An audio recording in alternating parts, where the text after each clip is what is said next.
जय हिंद to all my respected aspirants on behalf of Goyla classes. मैं आप सभी का स्वागत करता हूं। और जैसा कि हमारा जो HCS का जो सर्वज्ञान जो एक कोर्स चल रहा है, जिसमें हम आपको एक मीन्स राइटिंग करवा रहे हैं, किस तरह से की जाती है। और स्टार्टिंग हमने करी है प्रीवियस ईयर क्वेश्चन से। ऐसा क्यों? क्योंकि काफ़ी बार देखा जाता है कि प्रीवियस ईयर क्वेश्चन को रिपीट किया जा रहा है, राइट। अब जैसे कि जो प्रीवियस क्लास में मैं आपको मनसबदारी पढ़ा रहा था, उसका एक पार्ट 1 मैंने आपको पढ़ाया। आज हम देखेंगे मनसबदारी का पार्ट 2, राइट। तो आइए देख लेते हैं पहले कि हमने क्या क्या पढ़ा था। तो एक बार यहां जिस्ट ले लेते हैं। तो मनसबदारी हमने पढ़ा। मनसबदारी में हमने सबसे पहले ये देखा कि जो चंगेज खान है, सी के मीन्स चंगेज खान, शुरुआत इनके द्वारा की थी। ये सबसे ज्यादा जिसके पास मनसब होता था उसको खान कहते थे। और ये डेसिमल सिस्टम होता था, डेसिमल यानी कि 10, 100 इस तरह से, राइट। नेक्स्ट हमने देखा कि इसे जो नॉर्थ इंडिया में यानी कि उत्तरी भारत में कौन लाया? वो लाया इसे बाबर। अब यानी कि बाबर का नाम आना चाहिए, पर आता अकबर का नाम है, इसलिए क्योंकि औपचारिक रूप से एक संगठित वे में कौन लेके आया? अकबर। तो इसीलिए अकबर का नाम जोड़ा जाता है। और अकबर के लिए मैंने आपको ये भी बताया था कि अकबर सेकंड पानीपत का युद्ध हुआ था 556 में।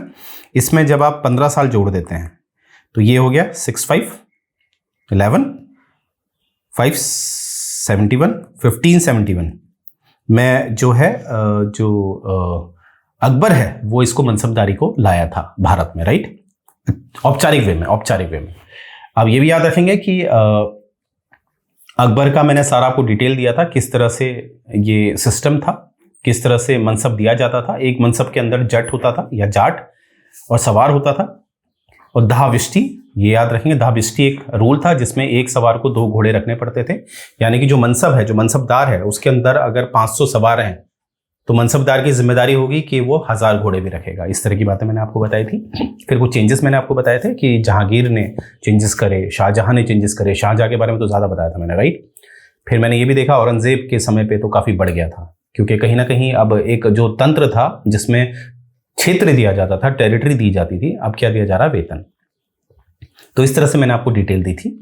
आज हम देखेंगे इसके कुछ डीमेरिट और मेरिट, कुछ अच्छे पहलू, कुछ बुरे पहलू किसके? मनसबदारी के, राइट। विद रिस्पेक्ट टू ये जो मुगल शासन था, मुगल साम्राज्य था, उसके पक्ष में हम देखेंगे, राइट। तो आइए शुरू करते हैं। शुरू करने से पहले देखिए कोट है स्वामी विवेकानंद जी की, जिन्होंने कहा है कि all power is with in you, you can do anything and everything. यानी कि सारी शक्ति आप ही पे है भैया। ऐसा नहीं कि आपने किसी और से शक्तियां जो हैं वो उधार लेनी है, काम करने के बाद आपने वो शक्ति वापस कर देनी है। ऐसा तो नहीं होता ना कि आप कहते हैं कि भैया मेरा HCS का पेपर है, एक काम कर, तू अपनी काबिलियत मुझे दे दे, जब मेरा सिलेक्शन हो जाएगा तो काबिलियत वापस कर दूंगा। ऐसा नहीं होता ना। यानी कि जो करना आपने करना है और सारी काबिलियत आपके अंदर है, तो आपने एक अनुशासन में आ जाना है और अपनी जो काबिलियत है उसको अपने गोल के प्रति फोकस रख देना है, राइट। तो ये बात याद रखेंगे। आइए शुरू करते हैं। हमारा आज का जो मेरिट और डिमेरिट्स हमने देखना है, तो आइए देखते हैं। तो देखिए सबसे पहले शुरू करेंगे मनसबदारी का जो मेरिट सिस्टम है वो देखते हैं। तो मेरिट मतलब इसका अच्छा पहलू। और देखिए जब भी आप मीन्स राइटिंग करते हैं, मेरिट और डिमेरिट लिखना होता है तो स्टार्टिंग हमेशा अपने मेरिट से करनी है। उससे ये दर्शाता है कि आप एक आशावादी हैं। अगर आप डिमेरिट से शुरू करते हैं तो उससे ये दर्शाता है कि आप एक निराशावादी निराशावादी आदमी है, ठीक है, एक व्यक्ति है, सॉरी, राइट। तो हमेशा स्टार्ट आपने करना है मेरिट से। तो देखिए मेरिट में क्या है कि मनसबदारी क्या है? एक यूनिक और डिस्टिंक्ट सिस्टम था जिसने कहीं ना कहीं एक बैकबोन का काम किया मुगल साम्राज्य के लिए। यानी कि ये यूनिक था, यानी कि इससे पहले जितने भी जो दिल्ली सल्तनत था, है ना, दिल्ली सल्तनत काफ़ी चला। उससे पहले भी जितने भी थे, चाहे मौर्यन काल था, प्राचीन इतिहास में जो हम पढ़ते हैं, तो ये मनसबदारी एक अलग तरह का तंत्र था भारत के उपलक्ष्य में, on the basis of India. तो ये इतना यूनिक था और अलग था। तो कहीं ना कहीं इस यूनिकनेस की वजह से ही ये जो तंत्र था मनसबदारी का, इसने कहीं ना कहीं एक बैकबोन का काम किया मुगल साम्राज्य के लिए, राइट। इतना इंपॉर्टेंट था ये। अगर ये नहीं होता तो मुगल साम्राज्य इतना बड़ा नहीं होता। अब जब ये कहा जाता है कि जब तक ये जो तंत्र है मनसबदारी का इसने काम किया तभी तक मुगल साम्राज्य चला। जब ये तंत्र टूटा तो अपने आप मुगल साम्राज्य भी टूटा। इसको मैं एक उदाहरण से आपको बता देता हूं आसान शब्दों में। देखिए, जितना भी मनसबदारी है उसकी एक शर्त थी। शर्त ये थी कि जो शासक है, क्योंकि सारी की सारी जो शक्तियां थी वो उस शासक पे निहित थी। All the powers were concentrated towards that ruler, है ना, सेंट्रलाइजेशन था, केंद्रीकरण था शक्ति का। अब वो रूलर यानी कि उस शासक का शक्तिशाली होना अनिवार्य था। अगर जहां वो शक्तिशाली नहीं है तो कहीं ना कहीं जो मनसब है वो शक्तिशाली बहुत हैं, तो वो क्या करेंगे, रूलर यानी कि शासक जहां शक्तिशाली कम हुआ तो ये लोग अपने आप को शक्तिशाली घोषित कर देंगे, और जब ये लोग अपने आप को शक्तिशाली घोषित करेंगे तो आपस में लड़ जाएंगे, तो एक तरह की अराजकता, एनार्की फैल जाएगी। यही देखा गया औरंगजेब के बाद, यही तो हुआ। औरंगजेब के बाद जितने भी मुगल शासक आए वो उतने सक्षम, उतने पोटेंट नहीं थे, तो इसीलिए तो हुआ। इसीलिए जहां ये जो शासक था वो खत्म हुआ, यानी कि औरंगजेब खत्म हुआ, शासक वीक आया, तो ये तंत्र टूटा, और ये तंत्र टूटा तो आपने देखा क्या हुआ, ब्रिटिशर्स आ गए, ब्रिटिशर्स ने फायदा उठाया और शासन कहां चला गया, ब्रिटिशर्स की तरफ, राइट। आगे देखते हैं। ये जो तंत्र था इसने एक यूनिफॉर्मिटी लाया, प्रशासन में यूनिफॉर्मिटी लाया। कैसे लाया अभी मैं बताऊंगा, और एक पॉलिटिकल यूनिफिकेशन लाया। देखिए ये यूनिफॉर्मिटी कैसे लाया, क्योंकि ये जो रूल थे, जैसे एक तरह का रूल जो अकबर ने बनाया था दाहविष्टि वाला। दाहविष्टि में क्या था कि एक सवार 2 घोड़ों को रखेगा, यानी कि अगर कोई मनसब है वो अगर 500 सवार रखता है तो 1000 घोड़े उसे रखने पड़ेंगे। अब देखिए ये इस तरह के नियम थे वहां। अब इन नियमों में क्या होता था कि जो मनसब होता था, जो मनसबदार होता था, ज्यादातर वो ऊंची जाति का होता था, ज्यादातर ये देखा गया। अब वो कहीं ना कहीं इन नियमों की वजह से बाध्य हो जाता था, बाउंड हो जाता था कि वो क्या करता था, अपनी सेना में हर वर्ग के व्यक्ति को शामिल करता था। क्योंकि याद रखेंगे जो ये शासक हैं ये एक मुस्लिम वर्ग के शासक हैं, तो ये हिंदू वर्ग के जातिवाद से कहीं ना कहीं खुश नहीं थे। तो इस तरह के नियम बनाते थे कि ये जातिवाद जो है ये खत्म हो जाए।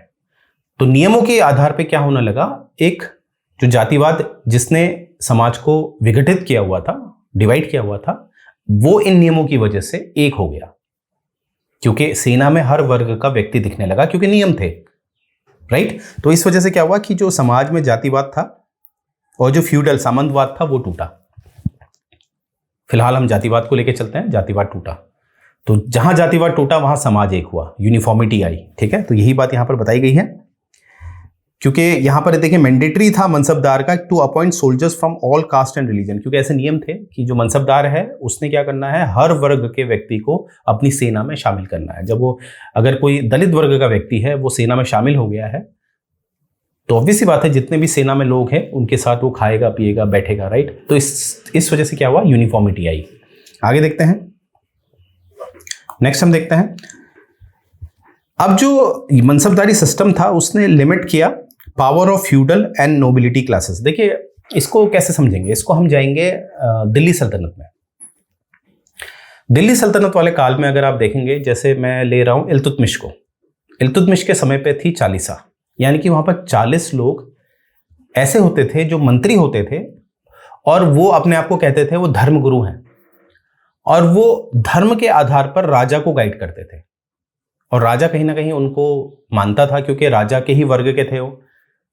यानी कि अगर जो दिल्ली सल्तनत के जो शासक थे, जो गुलाम वंश की अगर मैं बात करूं, तो ये कहीं ना कहीं टर्क थे। टर्क मतलब ये सेंट्रल एशिया के लोग थे। तो जो नोबल आते थे इनके साथ जो मंत्री होते थे, कुलीन वर्ग होता था, ये भी तो सेंट्रल एशिया का ही होता था। तो एक तो घर के हैं, दूसरी बात ये कहते थे हमें भैया इस्लाम धर्म का बहुत ज्ञान है, तो उस हिसाब से हमें शासन प्रशासन करना चाहिए। तो इनके नोबलों की वजह से क्या होता था, राजा इनके वश में रहता था। अब होता क्या था कि राजा कुछ समाज के लिए अच्छा भी करना चाहेगा, परंतु ये जो कुलीन वर्ग है, ये जो नोबल है, ये करने नहीं देंगे। क्यों? क्योंकि ये इस्लाम धर्म का प्रचार करना चाहते थे। ये चाहते थे कि जो गैर इस्लाम है, जैसे हिंदू, ये भी किस में आ जाए, इस्लाम में। यहीं पर आपने देखा होगा रजिया सुल्तान आई थी तो उसने कभी भी नोबल्स की नहीं सुनी, हालांकि नोबल्स ने उसको मरवा दिया था साजिश करके। पर वहीं पर मैं बलबन में आ जाऊं, जिसका ओरिजिनल नाम है उलुग खान, बलबन की बात करूं तो उसने तो नोबलों का सफाया कर दिया था, मतलब नोबलों की सुनता ही नहीं था। तो नोबलों का बड़ा वर्चस्व होता था एक समय पे। तो कहीं ना कहीं ये जो सिस्टम था, जो मनसबदारी था, इसने जो नोबिलिटी है उसको कहीं ना कहीं खत्म किया, क्योंकि नोबल के साथ एक समस्या थी, वो धर्म की बातें ज्यादा करते थे और धर्म को शासन प्रशासन से जोड़ते थे और कट्टरता लाते थे। और कट्टरता कभी भी सभ्यता नहीं लाएगी। संस्कृति ला सकती है, कल्चर ला सकती है, परंतु एक सिविलाइजेशन नहीं ला सकती, राइट। तो ये बात थी, तो यही इसमें बताया गया है, मैंने एक अलग शब्दों में आपको बता दिया है। आगे देखते हैं कि जो मनसबदारी सिस्टम था, इसने जो शासक होता था उसकी शक्ति को काफी बढ़ा दिया था और कहीं ना कहीं एक मोनार्कियल फॉर्म ऑफ गवर्नमेंट बन गई थी, राजशाही, जिसमें राजा का सारा कंट्रोल होता है। अब देखिए क्वेश्चन है कि सर एक तानाशाही और राजशाही यानी कि एक डिक्टेटरशिप और एक मोनार्की में क्या फर्क होता है। देखिए डिक्टेटरशिप में ऐसा होता है कि पहले समानता देख लेते हैं। एक डिक्टेटरशिप यानी कि तानाशाही और राजशाही, उनमें समानता क्या है? समानता यह है कि दोनों में जो पावर होती है वो एक ही के पास होती है, शासक के पास। पर असमानता क्या है? What is dissimilarity? डिसिमिलैरिटी यह है कि जो डिक्टेटरशिप होती है वहां पर जो शासक बनता है वो एक जोर जबरदस्ती से बनता है। यानी कि मानते हैं कल इंडिया ने नेपाल पे आक्रमण कर दिया, हथियार उठाए, वहां के लोगों को मार दिया, मतलब जो लोग इंडिया को अपना रूलर नहीं मानते हैं उनको मार दिया हथियार उठाकर, तो तब नेपाल के लिए इंडिया एक डिक्टेटर हो जाएगा। पर वहीं पर जब लोग स्वीकार करते हैं आपको राजा के या रानी के रूप में, तो आप एक मोनार्क होते हैं, ठीक है। तो यहाँ पर मोनार्क की बात की जाए कि मोनार्कियल फॉर्म ऑफ गवर्नमेंट शक्तिशाली हुई, यानी कि जो इस माफ कीजिएगा, जो ये मनसबदारी प्रथा है उसकी वजह से क्या हुआ कि जो राजा है वो शक्तिशाली बना, क्योंकि वफादारी दिखाई मनसबदारों ने, राइट। क्योंकि क्या दिया जा रहा है? क्षेत्र, जाओ तुम क्षेत्र रखो अपने पास, तो वो भी खुश रहते थे। हालांकि आगे चल के हमने देखा कहीं ना कहीं कुछ गड़बड़ होने लगी जब वेतन में ये परिवर्तित होने लगा, राइट, चेंज होने लगा। आगे देखते हैं मनसबदारी के अब कुछ अच्छे पहलू देखे, बुरे पहलू भी देख लेते हैं, क्या है, डीमेरिट्स देख लेते हैं। तो ये जो डीमेरिट्स हैं हमें जो राइटर है बदायूनी साहब जो हैं, जो मुगल एरा के लेखक हैं, ये बताते हैं कि अकबर का जो शासन था उसके पहले हाफ में, यानी कि जब वो गद्दी पे बैठा 1556 में वो गद्दी पे बैठा था और 1605 में उसकी मृत्यु हो गई थी, तो उसको जब आप पूरा वर्ष निकालेंगे तो उसका पहला हाफ आप देखेंगे तो वहां पर क्या है। अब होता क्या था, जैसे कि मैंने बताया कि आपको जो मनसबदारी है वो कैसे दी जाती थी, वो दी जाती थी दो आधार पे, एक जट यानी कि आपका वर्चस्व कैसा है समाज में, उस हिसाब से आपका वेतन तय होता था, और दूसरा सवार यानी कि आपके पास कितने सैनिक हैं। तो होता क्या था कि मनसबदारी को बढ़ाने के चक्कर में लोग क्या करते थे, जैसे कि रास्ते में चलते जो आम लोग हैं, जो गरीब वर्ग के लोग हैं, उनको सेना की वेशभूषा पहनाकर, ड्रेस पहनाकर गिनती करवा देते थे कि भैया मेरे पास तो इतने हैं। तो इस तरह से मनसब उनका बढ़ जाता था, जो एक फेक था। मनसबदारी में एक सैनिक चाहिए थे, आम लोग नहीं चाहिए थे, पर ये लोग क्या करते थे, गरीब लोगों को ड्रेस पहना देते थे। तो यही बात यहां पर आपको दिख रही है, ये इसका एक डिमेरिट था। अब होता क्या था कि इसमें क्या होता था, जो सवार होता था, जैसे कि मैंने आपको बताया, जो सवार होता था वो घोड़े देखता था। घोड़े जो दिए जाते थे वो राज्य की तरफ से दिए जाते थे, राज्य यानी कि सरकार की तरफ से बहुत हाई क्वालिटी के घोड़े दिए जाते थे। अब होता क्या था कि जो मनसबदार होता था उसके कहने से सवार क्या करता था, उन घोड़ों को मार्केट में बेच देता था अच्छे प्राइस में, और कोई बीमार घोड़े या जो अच्छी क्वालिटी के घोड़े नहीं है, अच्छी नस्ल के घोड़े नहीं है, उनको ले लेता था। तो ये भी देखा गया। हालांकि बाद में ये अकबर ने इसको पकड़ लिया था, ये जो करप्शन हो रहा था इसको पकड़ लिया, ठीक है। तो ये भी एक कमी देखी गई। अब मैंने आपको एक बात बताई कि इसमें सबसे बड़ी एक आधार क्या है इसका, स्ट्रांग रूलर। क्योंकि मनसब जो है, मनसब की रैंकिंग आपने देखा 5000 तक है, 7000 तक है। अकबर ने तो 7000 भी दे रखी थी, यानी कि उनके पास इतने ज्यादा घोड़े हैं, इतने ज्यादा सैनिक हैं, तो ऐसे लोग इतने स्ट्रांग हैं। तो इनको मेंटेन करने के लिए बहुत स्ट्रांग रूलर चाहिए, जो इमोशनली, फिजिकली, मेंटली हर लेवल में बहुत स्ट्रांग हो। ऐसा इनको रूलर चाहिए था। जहां रूलर वीक हुआ तो ऑटोमेटिकली ये लोग मतलब जो मनसबदार हैं, जो बहुत स्ट्रांग है, वो अपने आप को क्या घोषित कर देंगे, स्वतंत्र। तो एक एनार्की, अराजकता फैल जाएगी। तो यही हुआ, देखिए लैक ऑफ स्ट्रांग सक्सेसर की वजह से क्या हुआ कि ये सब प्रॉब्लम हो गई, यहां पर एनार्की फैल गई। इट कुड ओनली, क्योंकि इसकी जो है, जो इसकी जो बुनियाद है ये तंत्र की, ये है कि इसमें एक हाईली सेंट्रलाइज्ड और एक स्ट्रांग रूलर चाहिए। जब स्ट्रांग रूलर होगा तभी तो वो कंट्रोल कर पाएगा। तो ये भी इसका एक डिमेरिट है, राइट, जो हमने देखा आगे कहीं ना कहीं खत्म हो गया था मुगल साम्राज्य। बहादुर शाह जफर जो थे वो तो खाली कठपुतली रह गए थे, राइट। अब देखिए नेक्स्ट देखेंगे और क्या डीमेरिट है। जो मनसबदार है receive their pay from the emperor, paid their troop themselves, और ट्रूप्स। अब देखिए होता क्या था कि जब पेमेंट वाली बात हुई थी, जो शाहजहां के समय पे पेमेंट कर दिया गया, पहले तो क्या दिया जा रहा था, क्षेत्र, अब पेमेंट दिया जा रहा है। पेमेंट से क्या दिक्कत हुई कि मनसबदार जो है वो पेमेंट लेगा किससे, राजा से, जो भी शासक है उससे पेमेंट लेगा, और आगे वो जितने भी उसके नीचे सवार हैं, सैनिक हैं, जितने भी हैं, उनको वो पेमेंट करेगा। तो ज्यादातर जो नीचे के सैनिक सवार जितने भी थे वो जानते थे हमें जो पेमेंट दे रहा है वो मनसबदार दे रहा है, इसीलिए वो मनसबदार के प्रति क्या हो गए, लॉयल, राजा के प्रति लॉयल नहीं थे। तो आगे चलकर देखा गया कभी भी जब मनमुटाव हुआ, जब एक डिस्प्यूट हुआ बिटवीन मनसबदार और जो रूलर है, ये देखा गया जितने भी नीचे आर्मी है उसने साथ दिया मनसबदार का, तो ये भी एक डीमेरिट है। तो ये बात याद रखेंगे। तो आपको मैंने कुछ मेरिट बताया, कुछ डीमेरिट बताया। अब अंत में आपको पता है मीन्स राइटिंग कैसे एंड करते हैं, कंक्लूजन से। तो हम कहते हैं कि कितनी भी इसमें कुछ खामियां हैं, नो डाउट इसमें खामियां हमने देखी, परंतु इसका एक बहुत महत्व रहा मिडिवल मिलिट्री के स्थापित करने के लिए। जो मिडिवल समय में जो सेना स्थापित हुई, कहीं ना कहीं उसके पीछे मनसबदारी बहुत प्रमुख कारण रहा, इसीलिए मिडिवल टाइम में बहुत अच्छी एक आर्मी स्टैब्लिश हो पाई। ये सारा जो है ये निर्भर करता है कैपेबल लीडरशिप में। जब तक आपके पास कैपेबल लीडरशिप नहीं है तब तक मनसबदारी अच्छा काम नहीं कर सकती है, ठीक है। जो हमें दिखा कहां, औरंगजेब के समय तक। औरंगजेब के समय तक मनसबदारी ने बहुत अच्छा काम किया क्योंकि लीडर स्ट्रांग थे। औरंगजेब के बाद 1707 के बाद ही तो विघटन शुरू हुआ, राइट। अब इसमें आगे बता रखा है कि कहीं ना कहीं इसमें हमें यह भी दिखाया कि बहुत कमियों के साथ कुछ अच्छाइयां भी हमने देखी। उनमें से एक अच्छाई है कि जैसे राजपूत जो थे, राजपूत काफी स्ट्रांग हो गए थे, परंतु कुछ राजपूत राजा यानी कि शासक ऐसे थे जिन्होंने मनसबदारी अपना रखी थी। जैसे मानसिंह को आप ले लीजिए, है ना, जो एक जो शादी जो मैट्रिमोनियल अलायंस से बने हुए थे मानसिंह जी अकबर द्वारा, तो उन्होंने अगर कभी राजपूतों से लड़ाई होती थी तो ऐसे राजपूत जिन्होंने मनसबदारी अपना रखी थी, ऐसे राजपूतों ने राजपूतों के विरुद्ध लड़ा। तो ये भी फायदा रहा इस मनसबदारी प्रथा का। तो ये सारी बातें मैंने ऑलरेडी आपको बता दी, क्योंकि ये जो मनसबदार थे, जो राजपूत थे, ये लॉयल रहे हमेशा एम्परर के लिए, एम्परर मतलब मुगल शासक के लिए। तो ये इसका एक कंक्लूजन है, आपने देखा होगा। तो आपने देखा किस तरह से एक मीन्स राइटिंग करनी है मनसबदारी में, राइट। सबसे पहले इसका एक इंट्रो दे देना है जो मैंने आपको पढ़ा दिया है प्रीवियस वाले लेक्चर पे। दूसरा हमने ये भी देखा, अकबर में देखा, फिर देखा चेंजेस होने लगे, फिर इसके कुछ मेरिट देखे, डीमेरिट देखे, फिर लास्ट में इसका कंक्लूजन दिया, राइट। अब देखिए एक कुछ क्वेश्चंस मैं एमसीक्यू फॉर्मेट में भी लाया हूं, जिससे कि मुझे उम्मीद है आप इसका आंसर दे पाएंगे। देखिए इसका आंसर है D. Consider the following statement about rank division in the मनसबदारी। Rank division, the rank were divided into two group, Jat and सवार। बिल्कुल यही हमने पढ़ा, जाट और सवार। जाट मैंने बताया था आपको, और सवार भी क्या है, जिसमें दहा बिस्टी अकबर लेके आया था, दहा बिस्टी, एक सवार 2 घोड़े, 10 सवार 20 घोड़े।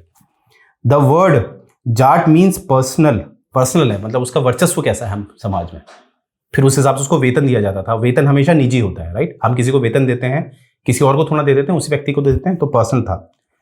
पर्सनल स्टेटस कैसा था उसका, as well as salary own to him, ये मैंने बता दिया था आपको, यही बिल्कुल राइट आंसर है। सवार जो घोड़ा है, जो घुड़सवार है, indicate the number of cavalry man. Cavalry man मतलब घुड़सवार। A person was required to maintain. सवार कौन होता था, जो घुड़सवारी को देखता था, जो घोड़ों को देखता था, ठीक है। तो इसमें 3 की 3 is the right answer, right. तो आंसर इज 1 2 3, राइट। देखिए ये फायदा होता है हॉलिस्टिक अप्रोच का, यानी कि संपूर्ण ज्ञान जब हम लेते हैं तो क्वेश्चन कहीं से भी पूछ ले, हम इजीली उसे अटेम्प्ट कर लेते हैं। नेक्स्ट देखते हैं, who introduce the मनसबदारी system in 1571। मैंने आपको बताया था 1556 में आप जोड़ दीजिए 15 वर्ष, तो यह आ जाएगा 1571। तो कौन था, आपको पता है, अकबर। इंट्रोड्यूस लिखा है, क्यों लिखा है, जैसे मैंने कहा बाबर लेके आया था, परंतु जो औपचारिक रूप दिया है वो किसने दिया, अकबर ने। तो आंसर इज अकबर। तो यहां से देखिए कुछ क्वेश्चंस लाया था, प्री के भी क्वेश्चन अटेम्प्ट हो जा रहे हैं एमसीक्यू फॉर्मेट के। तो आइए अब देख लेते हैं। जैसे कि एचसीएस का आपको पता है कि पेपर नजदीकी है, कुछ ही दिन रह गए हैं, लगभग 70 से 80 दिन रह गए हैं। तो देखिए यहाँ पर आपके एक कोर्स है गोयला क्लासेस की तरफ से जो आपको ऑफर किया जा रहा है, जो आपको पड़ेगा मात्र 6,999 का। आई रिपीट, मात्र 6,999 का, जिसमें आपको प्रीमियम लेक्चर्स की एक सीरीज दी जाएगी, जिसमें हर टॉपिक को एक होलिस्टिक वे में डिस्कस किया जा रहा है, इवन मीन्स राइटिंग के द्वारा। और स्टडी मटेरियल आपको प्रोवाइड किया जा रहा है, क्योंकि इतना समय है नहीं आपके पास, राइट। तो यहाँ पर ये जो टोटल आपको पड़ेगा, जिसमें प्रीमियम लेक्चर्स और स्टडी मटेरियल आपको दिए जाएंगे, वो आपको पड़ेगा 6,999। और अगर आप केवल टेस्ट सीरीज लेते हैं, जिसमें आपको हिंदी, इंग्लिश और जीएस के लिए जो टोटल टेस्ट सीरीज है वो 35 है, इंग्लिश के लिए 10, हिंदी के लिए 10 और जीएस के लिए 15, टोटल 35, वो भी आपको केवल पड़ेगी 6,999 की। बट उसमें ये कोई भी जो प्रीमियम लेक्चर्स हैं और जो नोट्स हैं वो प्रोवाइड नहीं किए जाएंगे। टेस्ट सीरीज ज़्यादातर उन्हीं के लिए होती है जिनने ऑलरेडी तैयारी कर चुके होते हैं और पेपर निकाल चुके होते हैं, तो उनको बस एक रिवीजन वाइज चाहिए, राइट। जो न्यू है उनके लिए तो मैं रिकमेंड करूंगा कि वो प्रीमियम लेक्चर्स में ही जाए, राइट। जो न्यू एस्पिरेंट्स हैं और खासकर जो न्यू है एकदम, उनके लिए one of the best option है, जिसमें आपको एक पूरा बंडल दिया जा रहा है। इसमें आपकी टेस्ट सीरीज भी है 3 पेपरों की, यानी कि 35 टेस्ट आपको मिलेंगे, प्लस आपमें प्रीमियम लेक्चर्स मिलेंगे, प्लस स्टडी मटेरियल मिलेगा। और ये कितना पड़ेगा आपको? 9,999। अब इसमें एक ऑफर उनको दिया जा रहा है जिनको लग रहा है कि भैया उनका जो पेपर है वो मतलब वो मेंस के लिए सेलेक्ट हो भी सकते हैं, नहीं भी हो सकते हैं, राइट। क्योंकि एक्सपेक्टेड डेट जून के आसपास दे रखी है, हो सकता है प्री का रिजल्ट आने में टाइम लग जाए, तो तब तक क्या करें? क्या समय बर्बाद करें, वेट करें? नहीं। उन एस्पिरेंट्स के लिए एक ऑप्शन है कि वो 999 रुपये दे के हमारा जो 9,999 वाला कोर्स है, जो पूरा बंडल है, उसको लॉग इन कर सकते हैं, अपनी तैयारी कंटिन्यू रख सकते हैं। इफ इन केस उनका मेंस में सिलेक्शन नहीं होता है, तब वो क्विट कर सकते हैं। परंतु जिनका होगा वो लोग क्या कर सकते हैं? बाकी रिमेनिंग पेमेंट हमें दे सकते हैं और अपनी तैयारी को कंटिन्यू रख सकते हैं। तो ये उन लोगों के लिए है जिनको लगता है कि वो कट ऑफ के आसपास आ रखे हैं, राइट। तो देखिए, ये स्टार्टिंग में आपने देखा होगा महक स्वामी मैम का वीडियो, ये कुछ उनके कमेंट हैं जिससे हम लोग बूस्ट होते हैं। नेक्स्ट ये देखिए, ये मोहित लाठी जी हैं, तो इनकी देखिए मेंस राइटिंग की कॉपी है। आज इनका सिलेक्शन AETO में हो चुका है, तो इस तरह से यहाँ कॉपी चेक होती है आपकी, और आपने मेंस राइटिंग करनी है और हमारे पोर्टल में अपलोड करने हैं और उसे चेक किया जाता है, राइट, जिससे कि आपकी मेंस राइटिंग बढ़े। और हमेशा याद रखिएगा, mains writing is a skill, एक ये स्किल है। जब तक आप इसमें प्रैक्टिस नहीं करेंगे आपका स्किल इंप्रूव नहीं होगा, राइट। तो मुझे उम्मीद है ये मनसबदारी पूरा आपका 2 पार्ट्स में खत्म हो चुका है और इससे ऊपर कोई भी क्वेश्चन आपका नहीं बनेगा, क्योंकि एक अप्रोच है वो होलिस्टिक अप्रोच है। तो यहीं से मैं अपना लेक्चर एंड करने जा रहा हूँ। जय हिंद।